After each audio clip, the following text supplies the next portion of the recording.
O giro de notícias aqui do Voz Esportiva hoje tá pesadaço, hein, rapaziada? Renato Gaúcho ou Arthur Jorge no Vasco da Gama, possível venda da SAF, Medina chegou ao Botafogo, decisão na pré-Libertadores pelo Bahia e pelo Botafogo, né? Tá quentíssimo, não saia daí e já já a gente começa o giro esportivo. Então, rapaziada, a primeira notícia da noite é: Vasco se aproximou do Renato Gaúcho, já abriu conversas, porém nas últimas horas o nome do Arthur Jorge ganhou muita força. Parece que o treinador vê com bons olhos a possibilidade de voltar a treinar no Brasil e aceitaria treinar o clube de regatas Vasco da Gama. A questão é, lá no clube da Arábia Saudita, onde ele está, a multa dele é de 15 milhões. Não sei se ele conseguiria fazer um acordo para sair, rescindir amigavelmente e vir treinar o Vasco da Gama somente pelo salário, ou não. Ou se o Vasco vai no Renato Gaúcho, que para mim hoje seria a melhor coisa a se fazer e seria para mim a contratação de segurança. Falando do Botafogo, Medina, volante do Estudiantes, chegou no Botafogo, no Glorioso, já está treinando com o elenco, ainda não saiu no bid da CBF, porém o jogador já chegou, já está treinando com o elenco, conhecendo todo mundo, já passou pelo corredor polonês e o jogador que vem para ser titular. Notícia ruim no Botafogo é que John Textor perdeu o controle da Eagle. Porém, o dono do Botafogo, né, o presidente da SAF, falou que vai brigar na justiça com unhas e dentes para continuar à frente do comando do Glorioso. Luiz Felipe no Flamengo continua tendo um problema aonde encaixar Lucas Paquetá. O jogador, desde que voltou da Europa para o Flamengo, ainda não conseguiu fazer uma grande partida que encantasse. Ele chegou a jogar de segundo volante, porém não rendeu.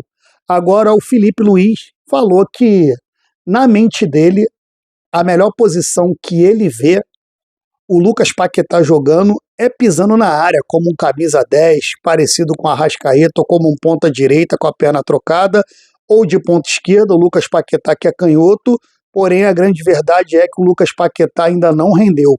E o Flamengo está totalmente concentrado para a Recopa. O Flamengo pode contar com a volta do Jorginho, né? E a briga na zaga do Flamengo também vem aumentando, que depois de 8 jogos, o jogo contra o Madureira foi o jogo que a zaga do Flamengo não tomou gol. Uma dor de cabeça boa para o Felipe Luiz, rumo à decisão da Recopa com mais de 70 mil pessoas no Maracanã. Fluminense tenta a contratação do atacante Gabriel Ávalos, que está no Estudiantes de La Plata. Argentino de 34 anos, centroavante, está pressionando o Independente de La Plata, o Estudiantes de La Plata, para poder sair do clube, porém a primeira proposta feita pelo tricolor foi recusada. Parece que foi algo em torno de 2 ou 3 milhões de dólares. O jogador que tem 34 anos de idade, a gente sabe que não tem muito preço de mercado, porém o Estudiante está batendo o pé e espera uma proposta melhor pelo seu centroavante. Palmeiras fecha a janela de transferência praticamente só com 2 contratações, Marlon Freitas e John Arias.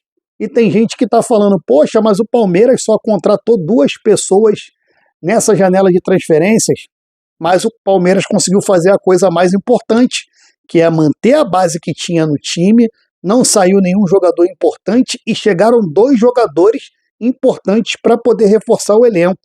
No futebol brasileiro, rapaziada, a torcida tem que começar a entender que quantidade não é qualidade. E o Palmeiras, com a Leila Pereira, que está dando uma aula para todo mundo aí, né, para os homens da bola, de o que é uma gestão esportiva e fez contratações pontuais que me agradam e muito. Rapaziada, o Corinthians fechou um contrato de até 200 milhões com a Esporte da Sorte, até 2029. Na verdade, o Corinthians já ganha de cara 150 milhões e os outros 50 milhões a mais são por metas alcançáveis. Então são um contrato de 3 anos por um patrocínio que pode chegar até 200 milhões de reais no ano.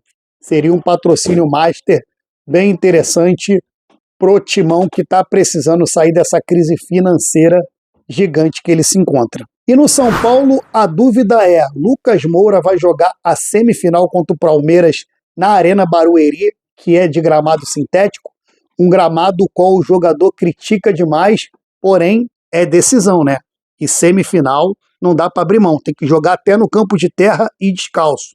Lucas Moura, te entendo, eu também não sou a favor da grama sintética, porém soldado na guerra tem que ir para a batalha. E com você não pode ser diferente. O São Paulo precisa de você, até porque vocês vão pegar um arquirrival que hoje tem um time muito mais qualificado que o São Paulo.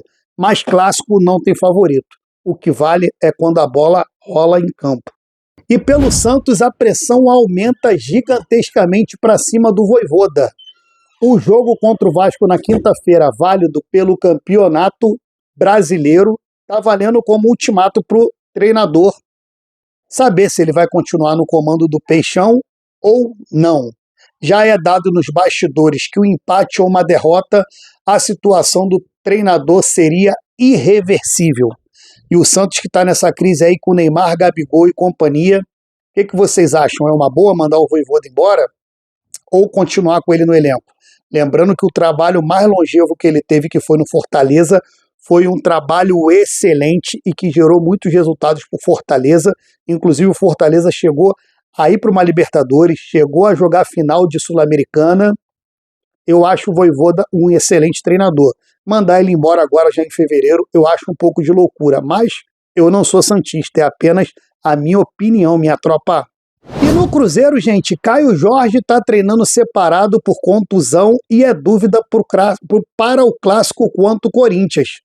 E foi um dos jogadores principais do futebol brasileiro ano passado, o Caio Jorge. A gente sabe que hoje ele não está em campo, é um desfalque gravíssimo.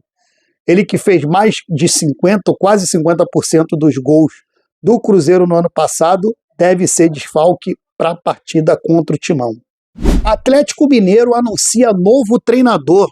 O nome dele é Eduardo Domingues, ele que estava no Estudiantes de La Plata e chega no Galo para poder substituir o seu compatriota Jorge Sampaoli. É isso mesmo, já chegou no Galo e a torcida do Galo quer mudança, do jeito que tá, não dá. O Galo precisa virar a chave já.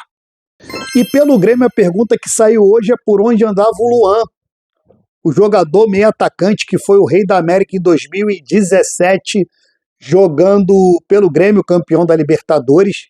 Há 2 anos que ele não atua profissionalmente falando. O último jogo dele foi pelo Vitória em 2024, jogo que o Vitória ganhou de 3-1, não lembro o nome do time agora, e ainda deu uma assistência. O jogador que tem 33 anos, há 2 anos que ele não joga bola, ele meio que se aposentou de forma silenciosa, porém hoje o hobby do jogador é viajar com os amigos e investir em imóveis em Miami.